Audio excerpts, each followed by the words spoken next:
রাস্তাঘাটে যানজট অনেক বেশি, টিকিট কাটতে মোটামুটি ভালোই একটা হ্যাসেলে পড়া লাগতেছে।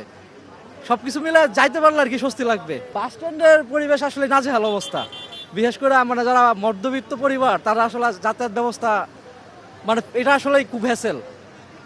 টিকিটের ভোগান্তি সবসময় থাকেই প্রতি ক্ষেত্রেই। গত ঈদে আসলে মানে বাড়িতে আসা হয় নাই, রোজার ঈদে। এবার কুরবানির ঈদে মানে হচ্ছে এবার একটু এক্সাইটমেন্ট বেশি যে এবার যাচ্ছি।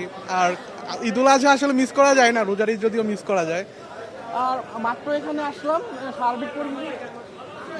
সার্বিক পরিস্থিতি এখানে মানে ভিড় মোটামুটি এখনো যেহেতু বন্ধ, মানে ঈদের বন্ধ এখনো শুরু হয়নি, সরকারি বন্ধ, খুব একটা তেমন একটা ভিড় নেই, বাট মানে মোটামুটি অ্যাভারেজ যেটা আছে এরকম ভিড় আর কি।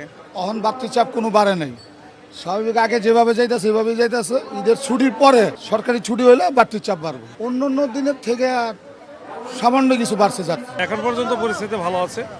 আর আপনাদের এই যে এই ঈদের ছুটি পরে হলেও যারা সরকারি চাকরিজীবী তারা শুধু থাকছেন, পরিবার পরিজন কিন্তু অনেকেই আগেই পাঠিয়ে দিচ্ছেন।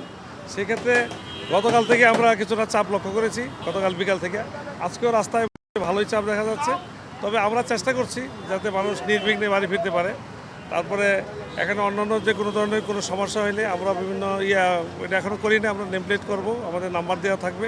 কারো কোনো অভিযোগ থাকলে আমাদের কাছে ফোন করবে, আমরা সেভাবে ব্যবস্থা নেব যাত্রীদের জন্য, যাতে যাত্রীরা নির্বিঘ্নে যাইতে পারে, গাড়ি যাতে রাস্তায় থেমে না থাকে। এই জন্য আপনাদের যে শৃঙ্খলার ব্যাপারটা, গাড়ির যে শৃঙ্খলার ব্যাপারটা সেটা আগের চেয়ে উন্নত করা হয়েছে। আগে গাড়ি যত্রতত্র থাকতো, এখন একটা নির্দিষ্টভাবে নির্দিষ্ট লেনে তারা যাচ্ছে।